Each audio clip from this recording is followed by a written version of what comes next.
नमस्कार। लंबे समय से अमेरिका और भारत के बीच जो दरारें हैं वो बढ़ती गई, या यूं कहे दूरियां बढ़ती गई। उसके पीछे कई कारण हैं। उसमें रूस और भारत की दोस्ती भी है, और वहां से जो हम तेल आयात करते हैं उसके पीछे का कारण वो भी है। कई सारी ऐसी चीजें हैं जो अमेरिका को बहुत सारे देशों की पसंद नहीं आती, और जो भारत का तेल आयात करना है रूस से वो भी अमेरिका को पसंद नहीं आता। कुछ महीने पहले उन्होंने 50% टैरिफ कुछ चीजों पर लगाया था, और आज भी अमेरिका का जो सेनेट है वहां पे बात चल रही है। वहां के जो 80 सांसद हैं उन्होंने एक बिल प्रपोज किया है, जिसके पास होने के बाद, अभी वो पास नहीं हुआ है लेकिन 12 तारीख को उस पर वोटिंग होनी है। वो पास होने के बाद अमेरिका के पास पूरी अथॉरिटी होगी कि वो भारत जैसे देशों पर, जो रूस या फिर जो देश उनको पसंद नहीं है उनमें से अगर कोई चीज इंपोर्ट करते हैं तो वो उनपे 500% तक टैरिफ लगा सकते हैं। ये अथॉरिटी उनको मिल जाएगी। इस विषय पर बात करने के लिए हमारे साथ डॉक्टर ओपी गुप्ता जी हैं।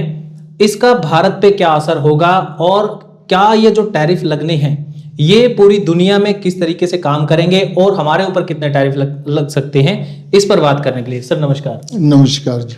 सर पहले तो जो ये टैरिफ 500% तक कहा जा रहा है कि 500% तक टैरिफ लगाए जा सकते हैं, तो ये किस तरीके से होगा, और अभी ये जो कहां तक पहुंची है बात? देखिए, जब राष्ट्रपति ट्रंप ने अमेरिका के राष्ट्रपति के रूप में शपथ ली तो उन्होंने एक नारा दिया, मेक अमेरिका ग्रेट अगेन। और मेक अमेरिका ग्रेट अगेन के उनके एफर्ट में उन्होंने ये कहा कि भाई हम दूसरे देशों को रियायत देते हैं, लेकिन दूसरे देश जब हमारे यहाँ से सामान मंगवाते हैं तो वो हम पे ज़्यादा टैक्स लगाते हैं। और भारत को तो यहाँ तक कि उन्होंने किंग ऑफ टैक्सेशन भी कहा कि भाई ज़्यादा टैक्स लगाता है भारत। तो उन्होंने रेसिप्रोकल टैरिफ की बात कही, और एक पुनिशमेंट टैक्स की भी बात, टैरिफ की भी बात कही। इसको मतलब तो शुरू में भारत के ऊपर 25% रेसिप्रोकल टैक्स और 25% पेनल्टी यानी 50% टैक्स लगाया गया। अब उसके बाद भारत, जब से यूक्रेन वार हुआ है 2022 से, तब से भारत रूस से बहुत ज्यादा तेल डिस्काउंटेड रेट पे इंडिया को मिल रहा है। अब क्योंकि वो किसी भी तरह से रूस और यूक्रेन का वार रुकवाने में सफल नहीं हो रहे, तो रूस के ऊपर सैंक्शन लगा दिए, प्रतिबंध लगा दिए, और ये कहा कि कोई भी देश अपनी एनर्जी नीड्स को पूरा करने के लिए रूस से तेल का आयात नहीं करेगा, और अगर रूस से तेल का आयात करोगे तो आपको भी प्रतिबंधों का और टैरिफ का सामना करना पड़ेगा। उसमें पर्टिकुलरली 3 देश ज्यादा उनके टारगेट पे हैं, चाइना, ब्राजील एंड इंडिया। अब ये जो जब उन्होंने देखा कि 50% जब टैरिफ लगे हमारे ऊपर, तो हमारे एक्सपोर्ट जो चाइना को, जो अमेरिका को जा रहे थे, उनमें एकदम कमी आई। जब 50% में के एक चीज, मान लो 100 रुपए की चीज है, वो 150 रुपए की हो गई, अमेरिका में इन्फ्लेशन आएगा जी। इन्फ्लेशन आएगा तो डिमांड कम होगी, डिमांड कम होगी तो हमारे एक्सपोर्ट अपने आप कम हो जाएंगे। लेकिन वो इससे भी आगे जाकर जब उन्होंने ये देखा कि इससे बात नहीं बन रही, तो अब एक बिल लेकर आए जो कि राष्ट्रपति को ये अधिकार देंगे कि वो 500% तक टैरिफ लगा सकते हैं।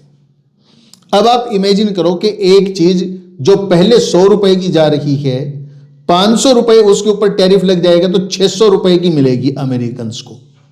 जब 600 रुपए की वो चीज मिलेगी, निश्चित तौर पर कुछ खरीदने वाले होंगे वहां पर बहुत कम, तो एक तो अमेरिका में महंगाई बहुत बढ़ जाएगी जी।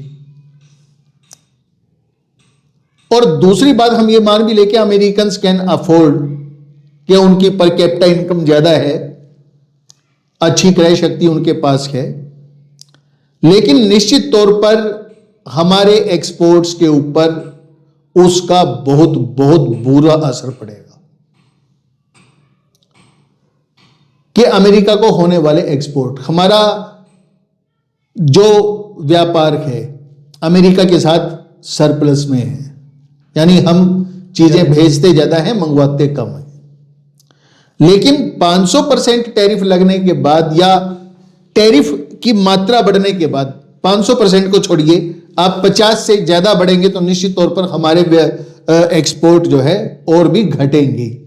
जब हमारे एक्सपोर्ट घटेंगे तो उसका सीधा सीधा असर किसके ऊपर पड़ेगा? या तो हम नई मार्केट ढूंढें, और अगर हम नई मार्केट उन प्रोडक्ट्स के लिए नहीं ढूंढ पाते हैं तो निश्चित तौर पर हमारी इंडस्ट्रीज की प्रोडक्शन के ऊपर उसका विपरीत असर पड़ेगा।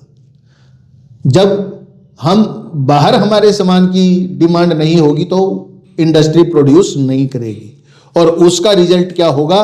उसका रिजल्ट ये होगा कि निश्चित तौर पर कि हमारे एम्प्लॉयमेंट के ऊपर भी असर पड़ेगा, बेरोजगारी बढ़ेगी, लोगों की क्रय शक्ति घटेगी, नंबर 1।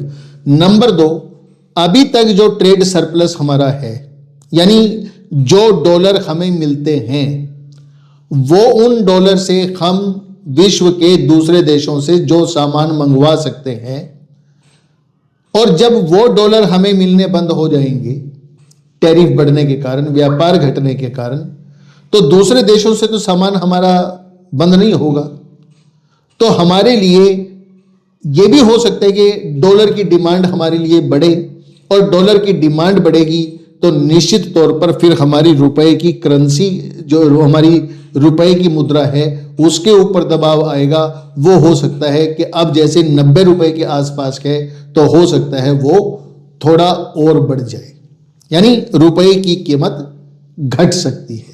ये हमारे ऊपर इसके असर होंगे। और यहां मैं आपको यह भी बता देता हूं, इस बिल के अंदर जो एनर्जी की बात की गई है, इस बिल के अंदर सिर्फ तेल की बात नहीं है, ऑयल की बात नहीं है, इसके अंदर यूरेनियम भी इंक्लूड है कि आप वहां से यूरेनियम भी नहीं मंगवा सकते, और मंगवाओगे तो उसका कुछ ना कुछ वही है। मैंने पहले भी वीडियो में बताया है कि अमेरिका हर चीज में अपना हिस्सा चाहता है।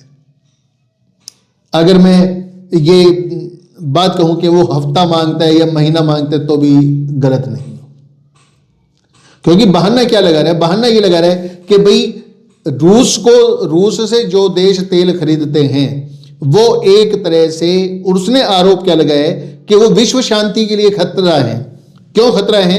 क्योंकि रूस और यूक्रेन का वार चल रहा है, और यूक्रेन के खिलाफ हथियारों की फंडिंग के लिए जो पैसा जा रहा है वो उसके तेल से आ रहा है। ये मेन, तो इनडायरेक्टली वॉर फंडिंग से जुड़ रहे हैं। हाँ जी, वॉर की फंडिंग तो मान रहे वो। जो हमारा ऑयल्स का इंपोर्ट था रशिया से, वो दिसंबर में कंपैरेटिवली काफी कम हुआ है, और अभी जनवरी चल रहा है, लगभग 11 तारीख हो चुकी है, अभी तक एक भी कोई ऑयल टैंकर वहां से नहीं आया है। तो क्या ये जो टैरिफ्स का डर है ये अभी से इंडिया को है? किस तरीके से इंडिया इसको टैकल कर सकता है? नहीं, निश्चित तौर से टैरिफ का डर तो है, टैरिफ का डर है। इंडिया अपने दूसरे जगह से तेल की आपूर्ति पूरी करेगा, ठीक है ना। मैंने अभी ये बताया कि भाई ये जितनी भी सप्लाई चेन आपकी डिसरप्ट होंगी, जितनी भी सप्लाई चेन में रुकावट आएगी, निश्चित तौर पर फिर अंतरराष्ट्रीय मार्केट में क्रूड ऑयल के रेट बढ़ सकते हैं। और इसमें कौन से सेक्टर्स हैं जिस पे जो 500% टैरिफ है वो लग सकता है? हर चीज प्रभावित होगी, कोई सेक्टर ऐसा नहीं जिस जो प्रभावित नहीं। सबसे ज्यादा तो यही माना जा रहा था ना कि जो क्रूड ऑयल है वो रशिया से इंपोर्ट होता है। इसको छोड़ दो आप, जो भी चीज हम बाहर भेजते हैं, मान लो आप सर्विसेज बाहर करते हैं, ठीक है ना, इंडिया अपनी सर्विसेज प्रोवाइड करवाता है, अगर उसके ऊपर भी टैक्स लग जाएगा तो अमेरिका कोई दूसरा स्टेशन ढूंढेगा, वो फिर इंडिया से क्यों करवाएगा जब महंगी पड़ेगी? अमेरिकन कंपनीज क्यों हमें हायर करेंगे? मेडिसिन बहुत जाती हैं, जेनरिक मेडिसिन, अमेरिका में। जी। जब वो 5 गुना महंगी हो जाएंगी, 100 रुपए की चीज 600 रुपए में मिलेगी, तो वो कोई और ढूंढेंगे। ये मेन चीज। तो जो ऑप्शन है एक तरीके से, क्योंकि वेनेजुएला पे उन्होंने एक तरीके से अटैक ही मान लो अटैक कर दिया था, और जो वहाँ का ऑयल रिजर्व है वो भी उनके कब्जे में है। ईरान पे उनके सैंक्शंस हैं, रशिया से इंपोर्ट करने को मना कर रहे हैं, उसकी वजह से 50% जो टैरिफ लगा था, और अभी 500% की बात कर रहे हैं। तो ऑप्शंस क्या है अभी इंडिया के पास, और ऑप्शंस कहाँ से आएंगे? नहीं, हम दूसरी मार्केट ढूंढे, इंपोर्ट के लिए दूसरी मार्केट ढूंढे, वेनेजुएला से हम तेल मंगवा सकते हैं, वेनेजुएला से तेल मंगवाने में कोई वो नहीं है, लेकिन जो तेल आएगा वो with the permission of America आएगा, क्योंकि वेनेजुएला का किसी देश के साथ युद्ध नहीं चल रहा कि वो ये नहीं कह रहा कि भाई आप वेनेजुएला से तेल मंगवाते हो तो ये वहां पर फंडिंग हो रही है। वो फंडिंग का बहाना सिर्फ और सिर्फ रूस और यूक्रेन के मामले में उन्होंने लिया है। लेकिन उसमें एक बड़ी समस्या है कि रूस से जो तेल मिलता था वो सस्ता था, लेकिन और जो देशों से तेल आता है वो सैंक्शंस की वजह से, क्योंकि और कंट्रीज में भी सैंक्शंस हैं, तो महंगा पड़ता है। तो इसका क्या हल है कि वो महंगा तेल खरीदने को भारत मजबूर होगा? नहीं, वो हमारी मजबूरी या फिर है। उसका कोई डिप्लोमेटिक हल भी है, बातचीत नहीं, से वो हमारी मजबूरी है। देखो, या तो हम जो 2 गुट बने हुए हैं, एक को रूस रिप्रेजेंट कर रहे हैं, एक को अमेरिका रिप्रेजेंट कर रहे हैं, या तो हम खुल के एक गुट के साथ जाएं, लेकिन अमेरिका पे हम भरोसा नहीं कर सकते, क्योंकि अमेरिका जो है उसको सिर्फ अपने प्रॉफिट से मतलब है।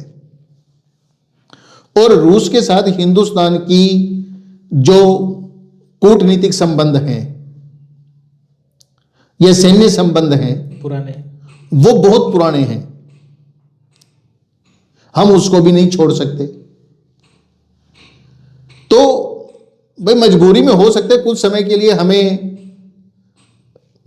उसकी बात माननी पड़े, एक सशक्त आदमी की, लेकिन निश्चित तौर पे फिर हमें दूसरे देशों से इंपोर्ट करना पड़ेगा, या दूसरा तरीका यह है कि हम इसके ऑल्टरनेट सब्स्टिट्यूट्स अपने देश में खोजें, कि हमें ऑयल की जरूरत ही ना पड़े, हम रिन्यूएबल एनर्जी के ऊपर काम करना शुरू कर दें।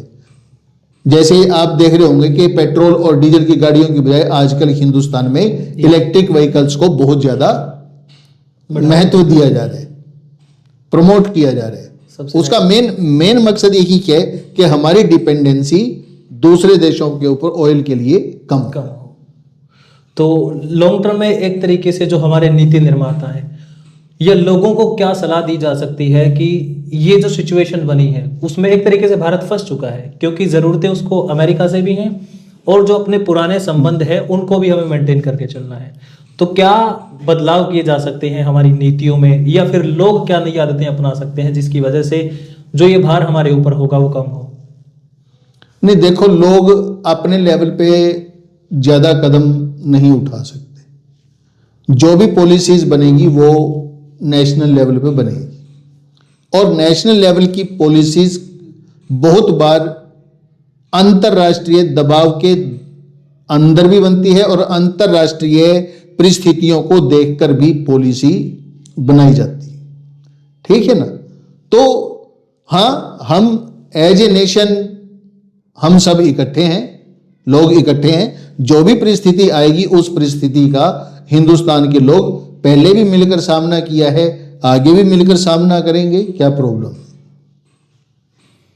तो ये जो बात चली हुई है कि 500% टैरिफ, हो सकता है कि वो लग भी जाए और हो सकता है कि वो ना भी लगे, लेकिन वो डिपेंड करता है कि भारत जो तेल आयात करता है रूस से, वो करना बंद करता है, कम करता है, या उसके ऑप्शंस भारत के पास कितने अवेलेबल हैं, और उसका असर भी कौन से सेक्टर्स पे कितना पड़ने वाला है, ये तो आगे देखने वाली बात होगी। आपकी इस बारे में क्या राय है, आप कमेंट करके हमें बता सकते हैं। बहुत बहुत धन्यवाद।